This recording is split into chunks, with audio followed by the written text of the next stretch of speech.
পদ্ধতি আমরা দেখলাম যে আমরা নতুন একটা জাতিবাদ গড়ে উঠছে। এই জাতিবাদটা সজ্ঞানে ইসলামকে বাদ দিচ্ছে তার জাতিবাদী বয়ানের মধ্য থেকে, ধর্মকে বাদ দিচ্ছে। কিন্তু রাষ্ট্র গঠনের প্রক্রিয়া, সমাজ গঠনের প্রক্রিয়ার মধ্যে ধর্ম থাকবে। এটা কি আপনি আসেন জাতিবাদ, একে আপনি যান্ত্রিকভাবে এটাকে বিচ্ছিন্ন করা যায় না।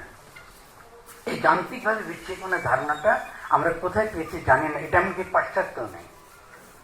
পাশ্চাত্য সেকুলারিজমের যে চিন্তা এখানে যান্ত্রিকভাবে বিচ্ছিন্ন। পাশ্চাত্য সেকুলারিজম একান্ত একটা পলিটিক্যাল কনসেপ্ট, রাষ্ট্র সংক্রান্ত কনসেপ্ট। আমাদের এখানে সেকুলারিজম এসছে সাংস্কৃতিক ধারণা হিসেবে। এটা মারাত্মক জিনিস যে আমার সংস্কৃতি থেকে ইসলাম বাদ দিতে হবে, যে ধর্ম বলে কিছু নেই বা ধর্মের কোনো ভূমিকা নেই। ফলে আমরা নতুন একটা বিভাজন আমাদের সমাজে দেখলাম।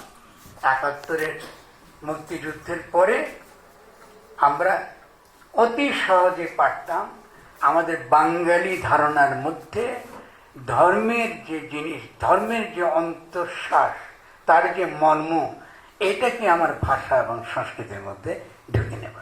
আমরা তা করিনি। আমরা যান্ত্রিকভাবে থেকে আলাদা রেখেছি। আমরা একজন ইসলামপন্থী, একজন সেকুলার, এই লড়াই শুরু করে দিয়েছি। দুটো বিভাজন দুদিকে চলে গেছে। ধর্ম সম্পর্কে আমাদের অদ্ভুত ধারণা ছিল, বিশেষত বামপন্থী দিকে বিস্মিত করে আমাকে। কার্ল মার্কস কখনোই কিন্তু ধর্ম বিরোধী ছিলেন না। যেটা আমরা পড়ি তার বইতে এক লাইন পড়ি, বাকিটা বলে যাই যে ধর্ম হচ্ছে গরিবের অশ্রু।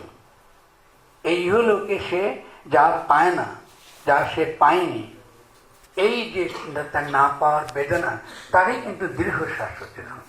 তিনি কিন্তু ধর্ম বিরোধী লোক ছিলেন না, যে অর্থে আমরা ধর্ম বিরোধী কথাটা বলি।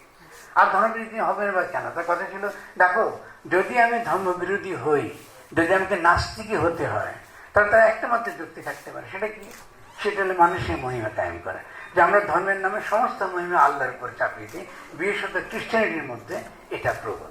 আমরা আল্লাহর উপর চাপিয়ে দিই, সব মহিমা আল্লাহ। মানুষ নিজেকে নিঃস্ব করে দেয়। আপনারা ফয়েরব্যাগ পড়েছেন, আপনাকে কিন্তু পড়তে গিয়ে পড়ে দেখবেন। ফয়েরব্যাগের মধ্যে খুব সুন্দর এসেন্স অফ খ্রিস্টানিটির মধ্যে খুব পরিষ্কার তার ব্যাখ্যা আছে যে আমরা কি করে আমাদের সমস্ত মহিমা আল্লাহ আর মানুষ নিঃস্ব, মানুষের কোনো গুণ নেই। তাহলে স্বভাবতই মাইক বলেছে, এই যে আমি নিজেকে নিঃস্ব করে আল্লাহর উপর সমস্ত মহিমা দিয়েছি, তাহলে নাস্তিক হওয়ার একটামাত্র কারণ থাকতে পারে। সেটা কি? মানুষের মহিমা কায়েম করে। ফলে পাশ্চাত্য অ্যাথিইজম এবং একই সঙ্গে নাস্তিকতা গড়ে উঠেছে হাত ধরাধরি করে।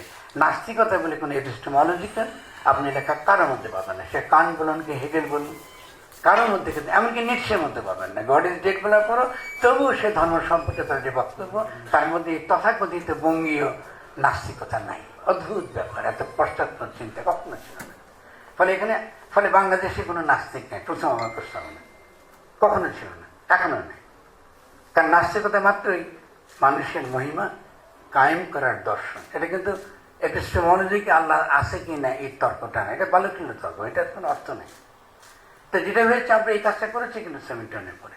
তো মার্কস কি বলছিল যে ধর্ম, তাহলে আমরা কি ধর্ম নিয়ে চলবো না? এটা বলেন না তিনি বলছেন না, ধর্মটা কি, সেটা ধর্মের মধ্যে কি দর্শন থাকে? তোমাদের অবশ্যই থাকে। সেটা হেগেলের কাছ থেকে আমরা শুনে এসেছি। ধর্ম মাত্রই তার মধ্যে চিন্তা থাকে। মানে এমন ভাববেন না যে আপনি দার্শনিকের খালি চিন্তা করেন। ধর্মতত্ত্ব বা একজন আলেম বা ওলেমার যে কোনো দর্শন নেই, এটা ভুল ধারণা।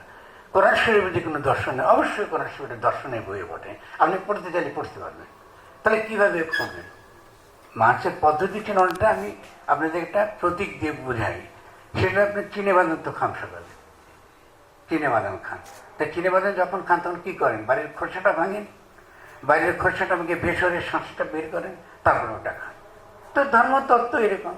আপনি যদি ধর্মতত্ত্ব থেকে দর্শনটা পেতে চান, তাহলে তার বাইরের যে খোলস, যেটা রহস্য আকার এটাকে ঢেকে রাখে, তার মর্মের দিকটা সে যেটাকে ঢেকে রাখে, এটা আপনি তার মধ্যে আহরণ করবেন। এটা কিন্তু হেগেলের পদ্ধতি চাইছিল যে তার মর্মটা আপনি আহরণ করবেন, নিয়ে তিনি কী করবেন, আপনি তখন তাকে দর্শন আকারে হাজির করবেন। তাই হেগেলের যে বই আপনি যদি কেউ পড়েন তার লজিক, সেখানে প্রথম কথায় বলতেছে ধর্মের যে বিষয় আর দর্শনের যে বিষয়টা একই। মানে আমার যে বিষয় যেটা নিয়ে আমরা লিখতে বসছি, হেগেল বলছেন এটা আর ধর্মের বিষয় একই। সেটা কি? সেটা হচ্ছে আল্লাহ। আমি প্রমাণ করতে চাই যে আল্লাহ, এটা দার্শনিক ভাবো, এটাকে ডেমনস্ট্রেট করে দেয়। তার যে প্রমাণ মানে কিন্তু আল্লাহ আছে ওটা প্রমাণ করে না, এটা আমি ডেমনস্ট করে মানে আমি প্রদর্শন করে দেখাতে চাই যে এটা লজিক্যালি এটা ডেমনস্ট করা সম্ভব, এটাকে প্রদর্শন করা সম্ভব যে ঈশ্বরের ধারণা, আল্লাহর ধারণা কি করে জ্ঞানের রূপ আকারে, প্রজ্ঞার রূপ আকারে একে বর্তমান করে। অদ্ভুত কথা। তো আমি, আপনারা আমাকে একটু আগে দার্শনিক বলে আমাকে অনেক বড় সম্মান দেয়, আমি একটু লজ্জিত হচ্ছে এর জন্য, কারণ আমি এত বড় জ্ঞানী ব্যক্তি নই। আবার দার্শনিক ভাববার একটা বিরাট বিপদ আছে, কারণ যারা সত্যিকারের দার্শনিক তারা মনে করে আসলে দার্শনিক বলে কিছু নাই, দর্শন বলে কোনো বিষয়ই নেই। আপনি কি জানেন, শুনেছেন কখনো? কোনো দার্শনিক স্বীকার করে না যে দর্শন বলে কোনো বিষয় আছে। ইউনিভার্সিটিতে যে আপনি ফিলোসফি ডিপার্টমেন্ট, এরকম কোনো ডিপার্টমেন্ট দর্শনের জগতে নাই। কেন নাই? একটা মাত্র কারণ, যদি আপনি উদ্ভিদ বিজ্ঞান পড়েন তো উদ্ভিদ বিজ্ঞানের সাবজেক্টটা, বিষয়টা কি, এটা আগাম নির্ধারিত থাকে, আগে ঠিক করে দেয় এটা উদ্ভিদ বিজ্ঞান।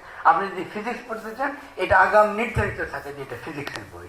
কিন্তু দর্শনের কোনো বিষয় নেই, যে কোনো বিষয় নিয়ে আপনি চিন্তা করতে পারেন। ফলে দর্শনের একটা সহজ বাংলা হলো সজীব এবং সক্রিয় চিন্তা। এই যে আমি কথা বলছি আপনার সঙ্গে, সজীব এবং সক্রিয় চিন্তা।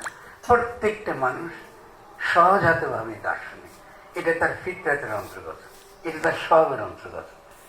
তাকে এইভাবে আল্লাহ দুনিয়া পাঠাইছে। এই জন্য আল্লাহ কিন্তু মানুষকে বলে যে আল্লাহর খলিফা, কারণ তার মধ্যে ওই গুণটুকু আছে, চিন্তা করার ক্ষমতা, তার বিবেক দিচ্ছে, তাকে চিন্তা করার ক্ষমতা দিচ্ছে।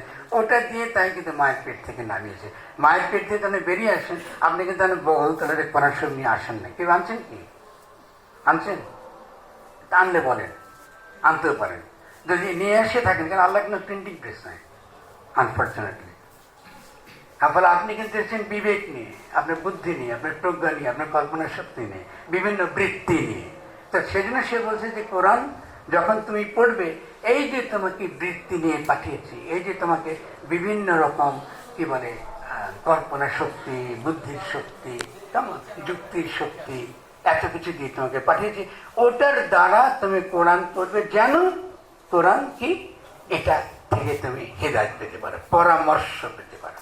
কোরআনকে তো নিজে কখনো আইনের বই বলেনি, বিধান বলেনি, কখনো বলেনি। বলেছে আমি কি হুদালিল মুত্তাকিন, আমি যারা মুত্তাকি তাদের হিদায়াতের জন্য এসেছি, পরামর্শের জন্য এসেছি।